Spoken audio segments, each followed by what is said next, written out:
จสู่ฟ้าไกลแต่พระหฤทัยอยู่ในแผ่นดินนี้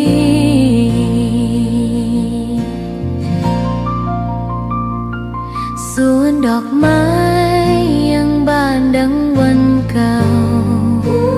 ราวกับเจ้าดอกไม้รู้ว่าพระองค์จากไปแต่กลิ่นหอมยังพัดผ่านใจให้ระลึกถึงพระเมตตา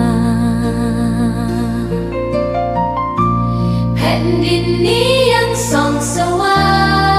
งด้วยพระคุณอันยิ่งใหญ่ขอเดินตามรอยเท้าแห่งพระแม่ไปด้วยศรัทธาไม่เสื่อมคลายขอกราบแทบบาทด้วยรักนิรันดร์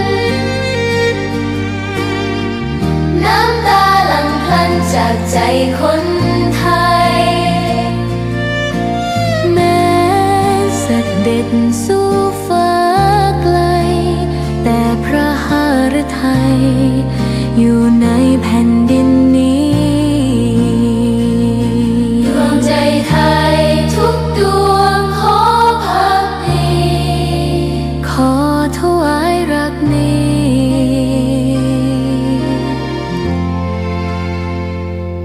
นิรันดร์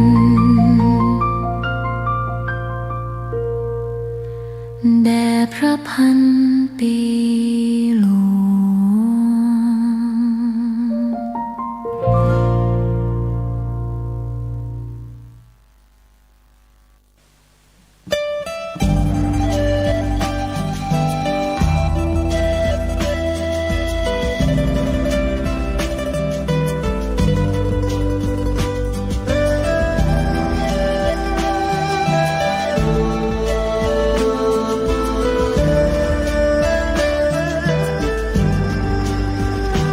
กล้าคิด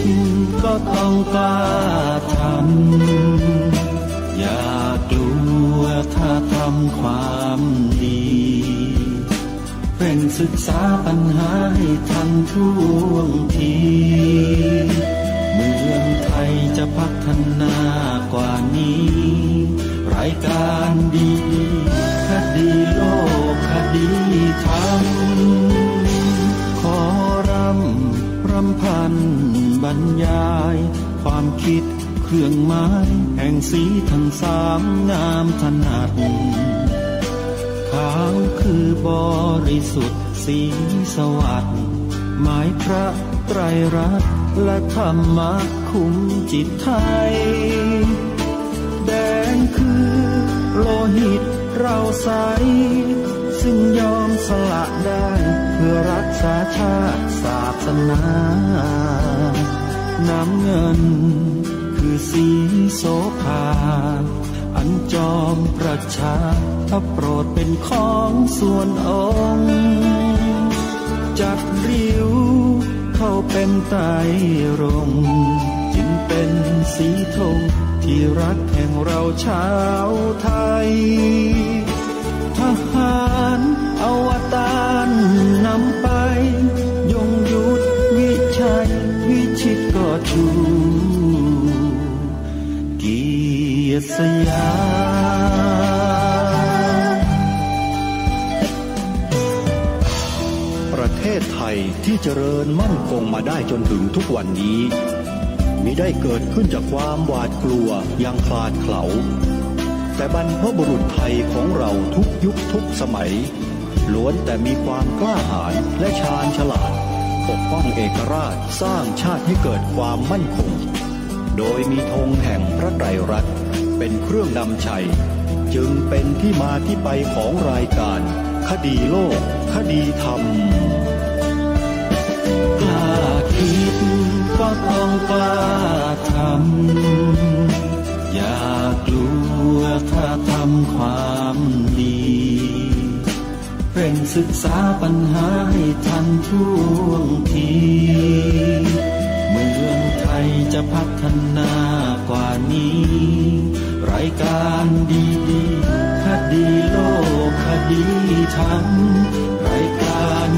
ดีๆคดีโลกคดีธรรม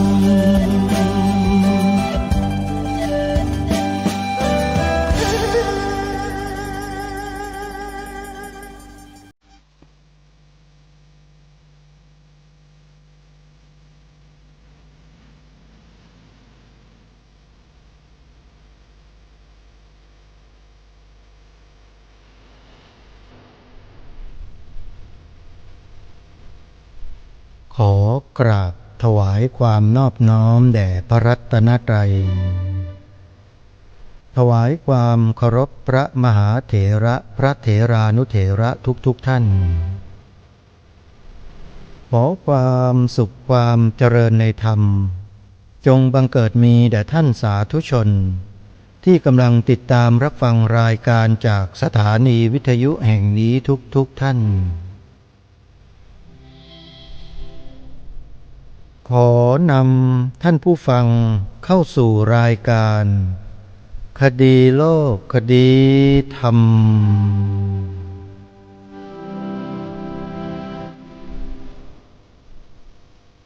พบกันวันนี้วันแรม2 ค่ำเดือนอ้ายวันนี้ตรงกับวันอาทิตย์ที่7 ธันวาคมพระพุทธศักราช2568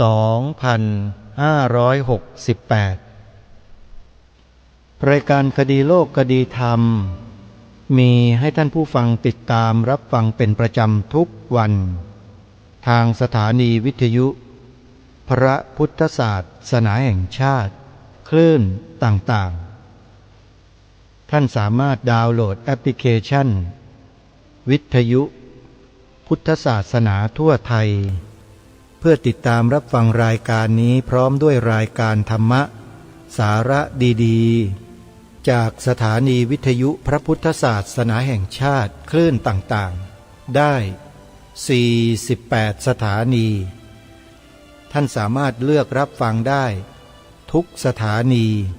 ทุกที่ของประเทศไทยเพียงแค่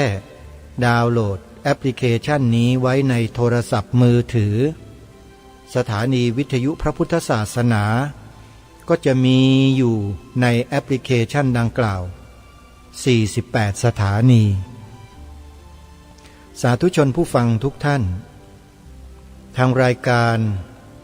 ได้นำเสียงการตอบปัญหาธรรมะของหลวงพ่อสุรชัยฉันทสูโรวัดบวรพุทธาวาสจังหวัดพระนครศรีอยุธยามาเปิดให้ท่านสาธุชนได้ฟังกันไปสาธุชนหลายท่านโทรศัพท์เข้ามาถามว่าหลวงพ่อองค์นี้ท่านจำพรรษาอยู่ที่ไหนแล้วท่านทำรายการอยู่สถานีอะไรอาตมาก็ตอบไปท่านเป็นเจ้าอาวาสวัดบวรพุทธาวาสอำเภอมหาราชจังหวัดพระนครศรีอยุธยาท่านจัดรายการวิทยุอยู่ที่ช่องไหนสถานีวิทยุของวัดบวรพุทธาวาสซึ่งสามารถรับฟังผ่านแอปพลิเคชันวิทยุพุทธศาสนาทั่วไทยได้ชื่อสถานีว่าสถานีเสียงธรรมพุทธบวรเลือกฟังได้ในแอปพลิเคชันเลยญาติโยมการที่ได้นำการตอบปัญหาธรรมะของหลวงพ่อสุรชัยมาเปิดออกอากาศก็เพื่อจะย้ำเตือนพี่น้องชาวพุทธของเราให้เข้าใจร่วมกันว่าการที่ประเทศไทยเรามีพระภิกษุสงฆ์อยู่ในประเทศเยอะๆมากๆเป็นประโยชน์ต่อประเทศไทยอย่างมาก การทำลายพระสงฆ์ถือว่าเป็นการทำลายชาติของตัวเอง นี่คือบทสรุปที่ยังไม่ได้อธิบาย แต่ก็เชื่อว่าหลายๆท่านที่ตั้งใจฟังรายการคดีโลกคดีธรรมในช่วงนี้ และฟังการตอบปัญหาธรรมะของหลวงพ่อสุรชัยมาโดยตลอดก็น่าจะเข้าใจตรงกันตามที่กล่าวเมื่อสักครู่คือถ้าประเทศไทยมีพระสงฆ์มากเท่าไหร่ประเทศไทยเรายิ่งดีโชคดีที่สุดแต่ถ้าครั้งใดพระสงฆ์ลดจำนวนลงเหลืออยู่เพียงน้อยนิดนั่นคือความหายนะที่กำลังมาเยือนประเทศของเราเองสาธุชนทั้งหลายการพูดเช่นนี้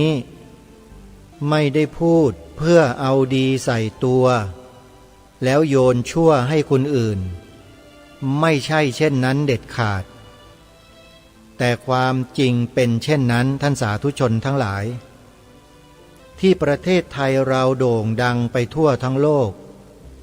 ชาวโลกเขายกย่องประเทศไทยเราเป็นสยามเมืองยิ้มมานานแสนนานแล้วก็เพราะเหตุว่าประเทศไทยเรามีพระภิกษุสงฆ์นั่นเองแล้วยังไงล่ะพระภิกษุสงฆ์เหล่านั้นน่ะท่านสอนบอกกล่าวเตือนแก้ปัญหาให้กับคนในสังคมมาโดยตลอดให้มีจิตใจที่ดีงามโอบอ้อมอารีเอื้อเฟื้อเผื่อแผ่ช่วยเหลือเกื้อกูลกันและกันในสมัยอดีตภาพเหล่านี้ปรากฏให้เราเห็นอย่างดาษดื่นทั่วไปหมดไม่ว่าบ้านไหนเรือนไหนแขกไปใครมาก็จะต้อนรับขับสู้เรียกกินข้าวกินปลากินน้ำกันไม่เคยแล้งน้ำใจแม้แต่นิดเดียวชาวต่างประเทศมาเมืองไทยในสมัยนั้นๆมาเห็นพฤติกรรมของคนไทยในลักษณะดังกล่าวเขาก็นำไปเล่าลือเล่าขานกล่าวขานกันไปเป็นฟุ้งเป็นแควให้เพื่อนๆในประเทศของเขาได้รู้ว่า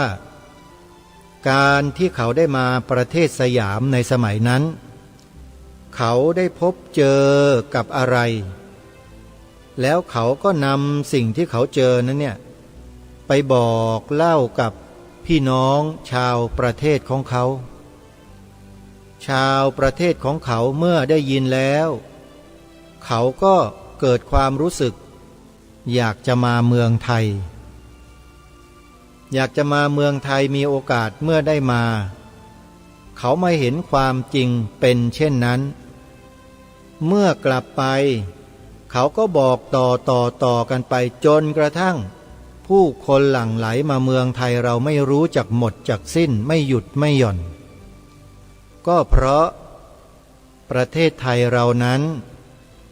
ส่งเสริมพระภิกษุสามเณรแม่ชี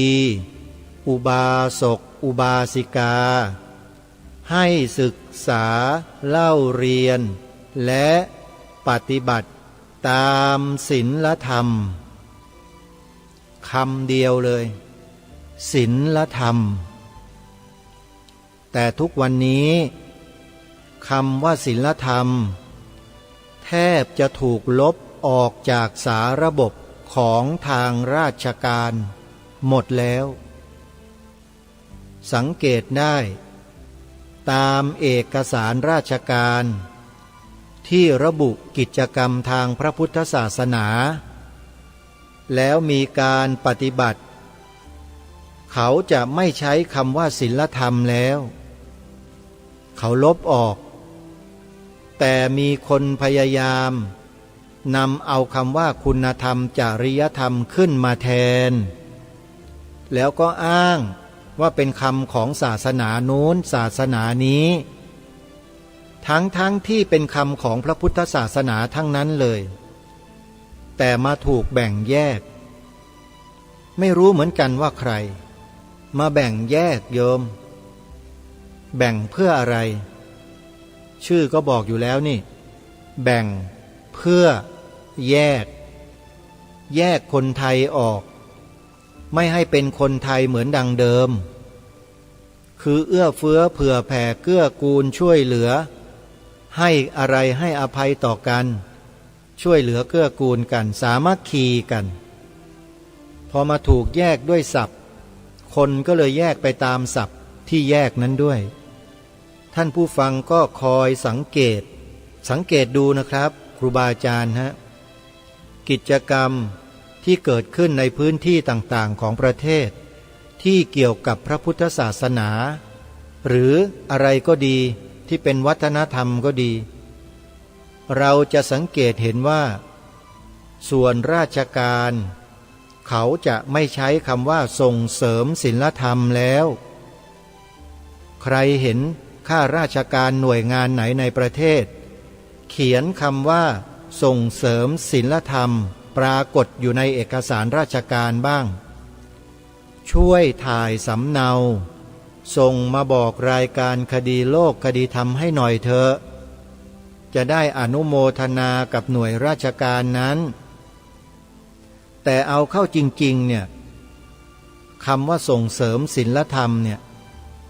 ไม่มีจริงๆท่านไม่เชื่อท่านก็ลองสังเกตดูแล้วกันเวลามีกิจกรรมอะไรที่เกี่ยวกับวัฒนธรรมประเพณีไทยศาสนาอะไรเนี่ยลองดูสิมีคำว่าส่งเสริมศีลธรรมอยู่ในเอกสารของราชการหนังสือของราชการบ้างไหมอาตมาพยายามดูไม่เคยเห็นเลยโยมมีแต่คำว่าคุณธรรมจริยธรรมแต่คำว่าศีลธรรมหายตรงนี้เป็นเครื่องบ่งบอกให้รู้ว่าอะไรใครลองทายดูสิเป็นสัญญาณหรือเครื่องบ่งบอกว่าอะไรคำว่าศีลธรรมถูกลบออกไปเนี่ยบ่งบอกถึงอะไรญาติโยมลองพิจารณาดูนะแล้วต่อไปคำว่าศีลธรรมจะถูกลบออกจากกฎหมายรัฐธรรมนูญในบางมาตราที่มีปรากฏอยู่มาช้านานแล้วนั้นหรือไม่ลองติดตามดูนะ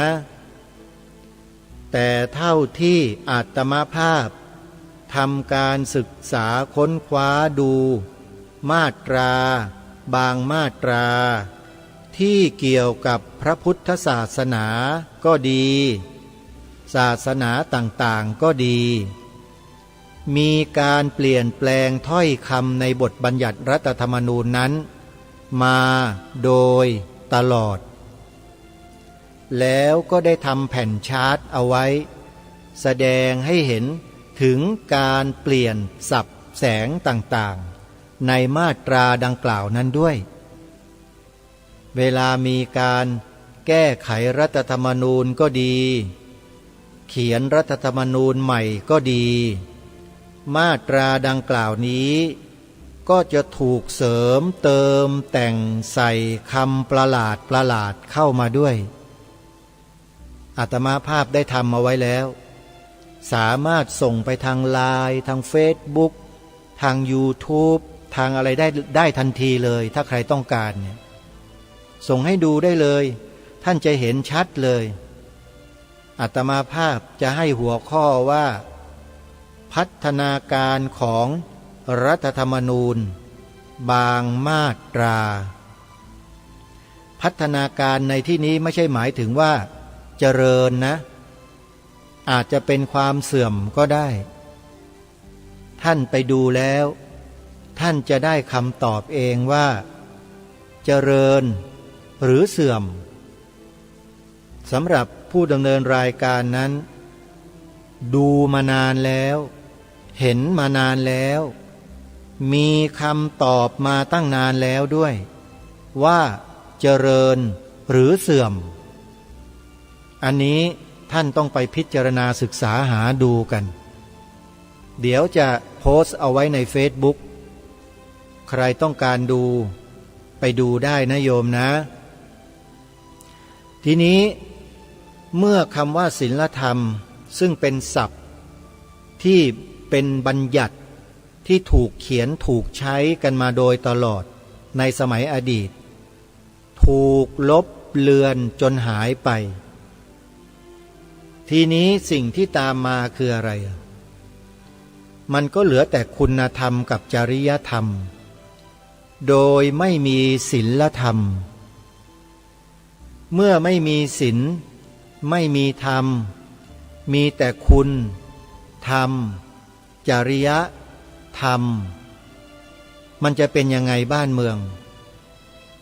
มันจะสมประกอบไหมคล้ายๆกับว่าในพระพุทธศาสนาเนี่ยมีพระรัตนตรัย3 องค์รวมเป็นหนึ่งเรียกว่าพระพุทธศาสนาแต่พออยู่มาก็มีคนสร้างกระแสบอกว่าต่อไปนี้จะไหว้เฉพาะจะกราบเฉพาะพระพุทธกับพระธรรมเท่านั้นไม่กราบมันและพระสงฆ์อย่างนู้นอย่างนี้อ้างว่านู่นอ้างว่านี่แล้วบอกว่ากราบแค่พระพุทธกับพระธรรมเฉยๆแล้วก็รังเกียจพระสงฆ์บางทีก็สร้างกระแสด่าทอกล่าวร้ายป้ายสีพระสงฆ์ไม่หยุดไม่หย่อนนำเสนอข่าวที่ไม่ดีของพระบางรูปเสนอมันตั้งแต่เช้ายันค่ำตั้งแต่ค่ำยันเช้าเสนอมัน7 วัน7 อาทิตย์7 เดือน7 ปีไม่หยุดไม่หย่อนมันเสนอไปทำเพื่ออะไรสิ่งที่ไม่ดีเนี่ยโยมเมื่อเราได้ดูได้ฟังสิ่งไม่ดีบ่อยๆซ้ำๆเนี่ยโยมจิตใจเราดีไหมถามจริงๆเถอะมีใครบ้างดูสิ่งไม่ดีแล้วจิตใจเฟื่องฟูจิตใจนั้นเป็นบุญเป็นกุศลมีความสงบร่มเย็นมีไหมโยมไม่มีหรอกถ้าจะมีก็มีแต่พระอรหันต์นั่นแหละที่ท่านจิตใจเบิกบานอยู่ตลอดเวลานอกนั้นไม่ได้เป็นอย่างนั้นเลยพระอนาคามีท่านก็ยังมีกิเลสสกทาคามีโสดาบันก็ไม่ต้องพูดถึงส่วนปุถุชนหรือ100 ทั้ง 100จิตเศร้าหมองอกุศลธรรมครอบงำจิต100%แล้วบ้านเมืองเราเนี่ยโยมมีปุถุชนอยู่เยอะหรือมีอริยบุคคลเยอะที่เดินสวนกันไปสวนกันมาติดต่อทำมาค้าขายประกอบกิจการงานกิจกรรมต่างๆร่วมกันอยู่ในสังคมเนี่ยเป็นปุถุชนเยอะกว่าหรือเป็นพระอริยบุคคลเยอะกว่าเมื่อมีปุถุชนเยอะกว่าแล้วเวลาปุถุชนไปเสพบริโภคข่าวไม่ดีเสียเน่าเหม็นบูดเสียดีไม่ดีอยู่ตลอดจิตใจปุถุชนนั้นจะเจริญเป็นกุศลได้ไหมไม่ได้เป็นบาปเป็นอกุศลแล้วถ้าหากใครไปด่าไปว่าไปตำหนิไปเขียนโพสต์ในทางที่ไม่ดีต่อว่าใส่ร้ายป้ายสีพระสงฆ์เข้าไปอีกเนี่ยมันจะยิ่งบาปกรรมหนักเข้าไปอีกโยมแล้วอย่างเงี้ยที่พูดตั้งแต่ตอนต้นรายการนะว่าบ้านเมืองมันจะเจริญได้ไหมมันก็มีแต่จะเสื่อมทรามลงทุกวันนั่นเองคนไม่เคารพต่อพระรัตนตรัยโดยเฉพาะพระ สังครัตนะหลวงพ่อสุรชัยท่านพูดชัดเจนเลยว่าพระสัมมาสัมพุทธเจ้าทรงบัญญัติอะไรต่างๆไว้เนี่ยถือว่าดีที่สุดแล้วเป็นประโยชน์ที่สุดแล้วการที่พระสงฆ์กระทำอะไรกันไม่ดีเนี่ยหมู่สงฆ์เขาจัดการกันเองไม่ต้องกังวลไม่ต้องเดือดร้อนแต่มีคนบางประเภทญาติโยมมันเดือดเนื้อร้อนใจขึ้นมาโดยไม่มีสาเหตุพระสงฆ์องค์เนนก็ไม่ใช่พ่อแม่ของเขาสักหน่อยไม่รู้จะมาเดือดร้อนทำไมมาร้อนอกร้อนใจทุรนทุรายบางคนบางสื่อแถมตีไข่ใส่สีเพิ่มเข้าไปอีกเละเลยทีนี้พระสงฆ์แทบจะอยู่ไม่ได้บนแผ่นดินนะที่ผ่านมานะโยมมันเล่นกันซะจนเละตุ้มเป๊ะไปหมดเลยนี่คือสิ่งที่มันเกิดขึ้นที่ผ่านมาแล้วมันก็ยังไม่ผ่านไปนะเพราะคนพวกเนี้ยจิตใจมืดบอดจิตใจมืดบอดไม่เคยศึกษาไม่เคยเรียนรู้ไม่เคยดูไม่เคยทำไม่เคยปฏิบัติไม่เคยฟังพระธรรมคำสอนที่ถูกต้องเลยไปฟังของใครมาก็ไม่รู้แล้วก็มาด่าพระตำหนิพระเสียดสีดูถูกถากถางพระโยมลองดูเธอสื่อแต่ละสื่อที่นำเสนอข่าวพระนะมันพูดดีไหมโยมพูดให้เราเกิดความบันเทิงใจเกิดใจเป็นบุญเป็นกุศลไหมโยมแล้วเราไปดูได้ยังไงทุกวันน่ะไม่กลัวบาปมันกินกระบาลกันมั่งหรือถามกันอย่างนี้แหละโยมเพราะว่าพูดมาเยอะแล้วนะเราก็ไม่ใช่เด็กๆกันแล้วโยมโตจนกระทั่งจะเข้าโรงกันแล้วยังจะไปเชื่อคนพวกนั้นสื่อพวกนั้นกันอยู่อีกยังไม่หันกลับมาช่วยทำนุบำรุงส่งเสริมพระสงฆ์สามเณรที่กำลังจะแย่อยู่ตอนนี้ยังไม่มาช่วยกันอีกเดี๋ยวเถอะวันใดวันหนึ่งพระสงฆ์องค์เนนอยู่ไม่ได้ลาสิกขาไปอยู่บ้านกันหมดแล้วจะรู้สึกขอบอกนะแล้วจะรู้สึกญาติโยมลองพิจารณาดูนะสมมุติว่าโยมอยู่ในหมู่บ้านหนึ่งอยู่ในตำบลหนึ่งก็แล้วกันตำบลนั้นมีวัดอยู่วัดเดียววัดนั้นเคยมีพระทำกิจกรรมสังฆกรรมทำบุญกุศลวัฒนธรรมประเพณีเป็นผู้นำสังคมชุมชนอยู่มามีเหตุทำให้พระต้องหนีออกจากวัดไปหมดเลยอยู่ไม่ได้เพราะมารผจญไม่รู้แหละมารอะไรก็ไม่รู้ว่ายี่ห้อไหนไม่ทราบเอาเป็นว่ามารผจญก็แล้วกันพระไม่มีเหลืออยู่ในวัดเลยให้ใครมาบวชดูแลรักษาวัดคนในหมู่บ้านก็ไม่เอาด้วยไปนิมนต์พระวัดอื่นมาก็อยู่ไม่ได้มารลงตลอดญาติโยมคิดว่าเมื่อวัดนั้นไม่มีพระสงฆ์มาอีกแล้วเป็นวัดร้างเนี่ยโยมคิดว่าหมู่บ้านนั้นน่ะจะมีความเจริญยิ่งขึ้นหรือเสื่อมทรามลงโดยลำดับอันนี้ตัวอย่างให้ทุกท่านลองวิเคราะห์ดูไม่ต้องตอบปัญหาก็ได้โยมลองพิจารณากันดูนะว่าวัดนั้นถ้าไม่มีพระเหลืออยู่แล้วไม่มีใครเป็นพระจะมาอยู่แล้วเนี่ยเพราะมารมันเยอะโยมคิดว่าหมู่บ้านนั้นจะเป็นยังไงจะเจริญขึ้นหรือว่าเสื่อมทรามลงอันนี้ไปพิจารณากันดูนะว่าสภาพแบบนั้นถ้าเกิดขึ้นแล้วมันจะเป็นยังไงซึ่งในปัจจุบันนี้วัดวาอารามในพระพุทธศาสนา ที่เป็นวัดร้างไม่มีพระอยู่จำพรรษาเนี่ยมีอยู่จำนวนหลายพันวัดญาติโยมที่อยู่ในละแวกวัดร้างนะโยมคิดว่าบรรยากาศหมู่บ้านชุมชนแถวๆนั้นจะเป็นยังไงโยมเวลาจะทำกิจกรรมทางพระพุทธศาสนาอะไรต่างๆต้องหอบสังขารไปทำนู่นในต่างถิ่นไกลแสนไกลแล้วก็ต้องเดินทางกลับค่ำมืดอย่างเงี้ยโยมคิดว่ามันดีไหมเนี่ยลองพิจารณากันดูนะโยมวัดร้างเนี่ยมีใครกล้าเข้าไปไหมไม่มีพระสงฆ์อยู่ถามจริงๆเถอะกลางค่ำกลางคืนดึกเดินเข้าไปในวัดร้างคนเดียวเนี่ยโยมกล้าไปไหมโยมมีแต่คนตอบว่าไม่กล้าไปกันทั้งนั้นแหละ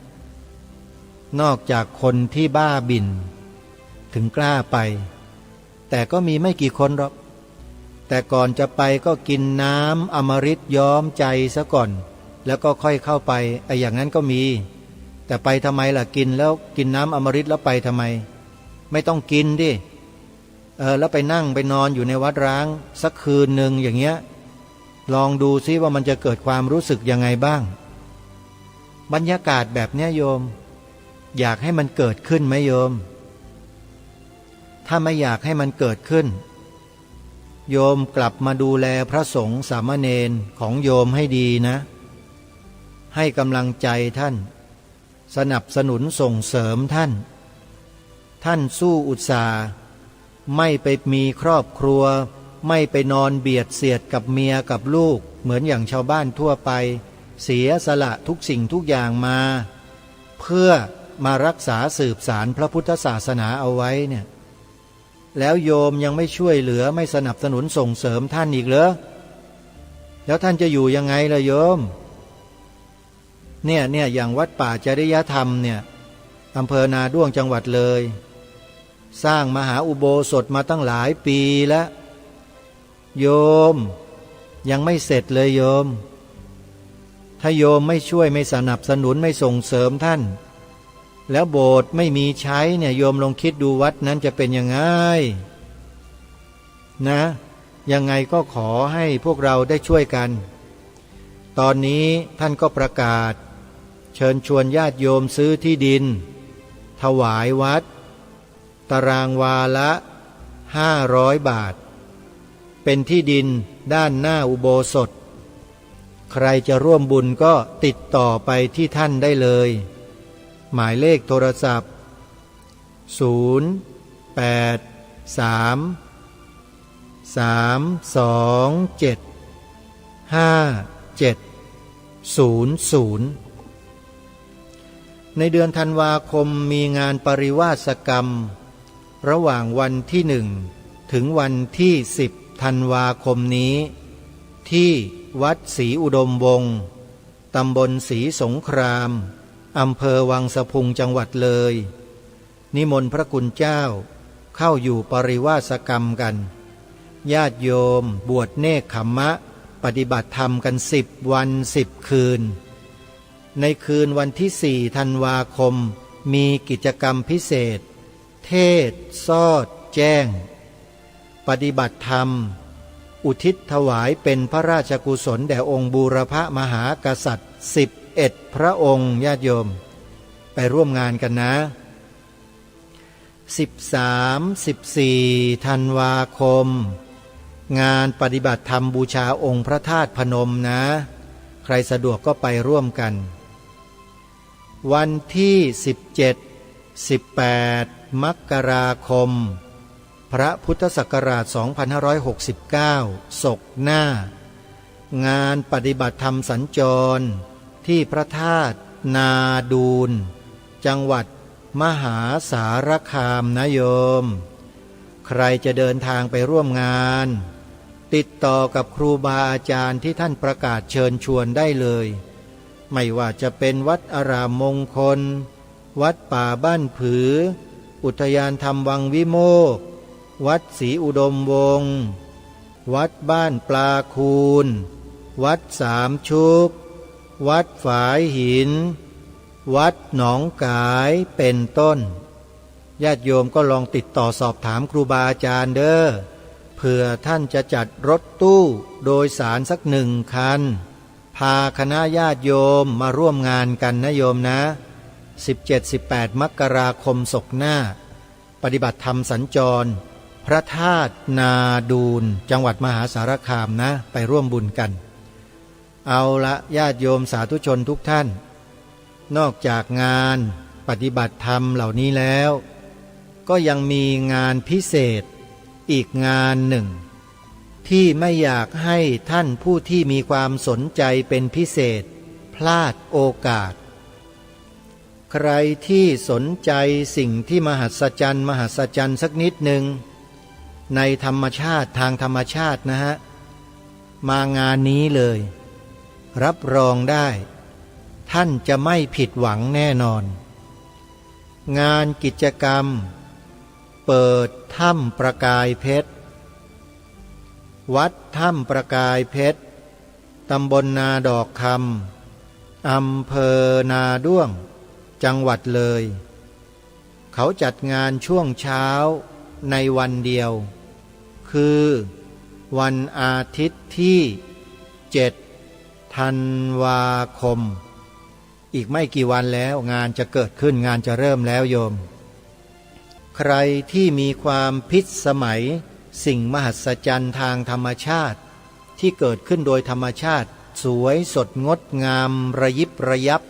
ประดุจเพชรนินจินดาที่อยู่ในถ้ำเนี่ยวันที่7 ธันวาคมนี้ไม่ควรพลาด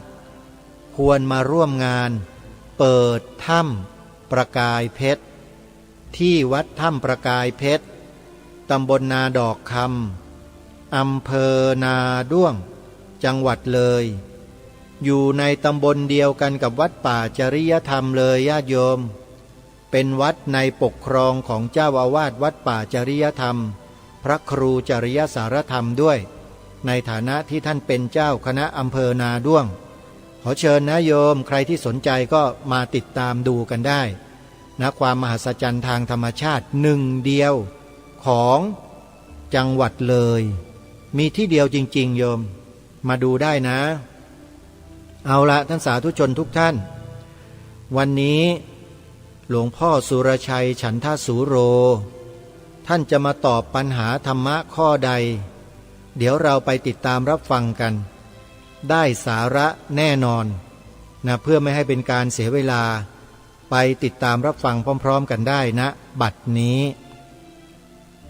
จริงๆศาสนาเนี่ยดำรงอยู่ได้ก็เพราะพระที่ไม่มีภูมิธรรมพระที่ประพฤติถูกบ้างผิดบ้างด้วยซ้ำไปถูกไหมครับเราจะไม่บอกอย่างนั้นไม่บอกว่าศาสนาอยู่ได้เพราะพระพวกนี้นะไม่อย่างนั้นแต่พระพุทธเจ้าทรงให้ความสำคัญแต่ไม่ได้บอกว่าจะอยู่ได้เพราะพระพวกนี้ในสูตรที่ว่าด้วยเรื่องป่าสารวันงามด้วยภิกษุจำพวกไหนเรามีความเห็นของพระสารีบุตรพระโมคคัลลานะพระกัสสปะพระอนุรุทธะพระจุนทะพระอานนท์มีความเห็นของพระทั้งหลายนะตั้ง6 องค์นี้จริงๆมีมากกว่านั้นต่างคนต่างให้ความเห็นว่าป่าสารวันงามด้วยภิกษุจำพวกไหนพระทั้ง6 องค์ก็ให้ความเห็นเกือบจะเหมือนกันเกือบจะเหมือนกันนะคือทั้ง6 องค์เนี่ยให้ความเห็นมีความแตกต่างในข้อปลีกย่อยแต่มีความเหมือนกันตรงข้อที่พระลุทำสิ้นอาตวะแล้วเนี่ย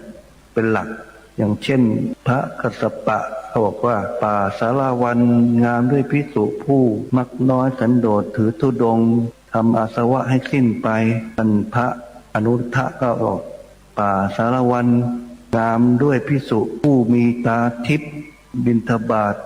มองต่องตาทิพย์ในเมืองโลกธาตุทำอาสวะกิเลสให้สิ้นไปพระโมคคัลลานะสารวันงามด้วยภิกษุผู้แสดงอภิธรรมแสดงฤทธิ์แสดงภิธรรมพระเป็นผู้ที่มีสิ้นอาสวะพระสารีบุตรบอกว่าป่าสารวันงามด้วยภิกษุผู้เข้าฌานตอนเช้า เข้าฌานอย่างหนึ่ง ตอนสายเข้าฌานอย่างหนึ่ง ตอนเย็นเข้าฌานอย่างหนึ่งให้ดั่งใจแล้วทำอาสวะให้สิ้นไปพระอานนท์ก็บอกว่าป่าสารวันงามด้วยภิกษุผู้ทรงจำทำคำสอนทำทรงจำไว้ได้มากสุตะมีคติแห่งธรรมทำให้สิ้นอาสวะไปก็มีความแตกต่างกันในส่วนข้อปลีกย่อยมีความเหมือนกันในส่วนของการสิ้นอาสวะก็เลยชวนกันเข้าเฝ้าพระพุทธเจ้าทูลถามพระพุทธเจ้าว่าภาษิตขององค์ไหนของภิกษุองค์ไหนเนี่ยเป็นภาษิตที่ถูกต้องที่สุดพระเจ้าทรงสดับฟังแล้วก็ตรัสว่าภาษิตของเธอทั้งหลายเนี่ยเป็นภาษิตโดยปริยายแต่พวกเธอจงฟังเราฟังพระเจ้าป่าสารวันงามด้วยภิกษุผู้ออกไปบิณฑบาตแล้วกลับมาทำภัตกิจแล้วตั้งกายตรงดำรงสติอยู่เฉพาะหน้าปรารภว่าจะทำการละกิเลสให้สิ้นคำตอบนี้เนี่ยพระองค์ไม่ตรัสว่าเป็นพระอรหันต์คือไม่เหมือนพระทั้งพระอรหันต์ที่ตอบมาว่าทำได้อภิญญาได้ฤทธิ์ได้ตาทิพย์ได้อะไรแล้วได้สิ้นอาสวะมาลงตรงคำว่าสิ้นอาสวะเป็นพระอรหันต์แต่พระเจ้าไม่ทรงตรัสว่าเป็นพระอรหันต์เป็นปุถุชนธรรมดานี่แหละแต่ทำให้ป่านี่งามหรือเรียกว่าทำให้ธรรมวินัยนี่งามด้วยว่าไปทำกิจปกติแล้วก็กลับมาตั้งกายตรงดำรงสติปรารภเพื่อจะให้สิ้นกำจัดกิเลสเนี่ยแค่นี้เองยกย่องภิกษุประเภทนี้ว่าเป็นภิกษุที่ทำให้ป่าสารวันงามหรือเทียบว่าทำให้ธรรมวินัยนี้งามทำให้ธรรมวินัยนี้สืบต่อไปได้ส่วนพระอรหันต์เนี่ยไม่ต้องไปห่วงหรอกเขาสืบต่อเลยเจอแล้วก็ปณินิพพานละเขาก็จบแต่ผู้ที่สืบต่อได้จริงๆก็คือพระพวกเนี้ยทุกวันนี้ก็ยังมีพระที่ยังมีทรงคุณนี้อยู่นะคะที่ยังมีพระที่มีประพฤติอยู่ตามคันลองแล้วก็ยังไม่บรรลุธรรมอะไรแต่ท่านกับประพฤติตามคันลองพุทธเจ้าก็การันตีให้เลยเป็นพระธรรมดารูปหนึ่งเป็นพระธรรมดาถ้าประพฤติตามคันลองเนี่ยโลกก็จะไม่ว่างเว้นจากพระอรหันต์แล้วก็ธรรมวินัยนี้ก็ยังอยู่ได้อยู่ต่อไปทำผิดทำถูกธรรมวินัยนี้ก็ไม่พังจะผิดถูกถ้าก็ยังอยู่ในระบบของการปรงอาบัตินั่นแหละมันอยู่ในระบบวินัยกรรมมันยังอยู่ในระบบนี้เนี่ยธรรมวินัยนี้ก็จะไม่ไปไหนยังทำให้พระอรหันต์เกิดขึ้นได้แต่ต่อเมื่อมีพวกเดรัจฉีเข้ามาแอบอ้างความเข่งครัดตามวินัยเนี่ยกำจัดในอย่างเนี้ยมันกำจัดให้เหลือแต่พระอรหันต์ก็คือเหลือกำจัดต้นไม้ต้นใหญ่กำจัดด้วยวิธีเอากิ่งเอาใบเอากระพี้เอารากออกให้เหลือแต่แก่นล้วนๆนั่นคือการรักษาของพวกเดรัจฉี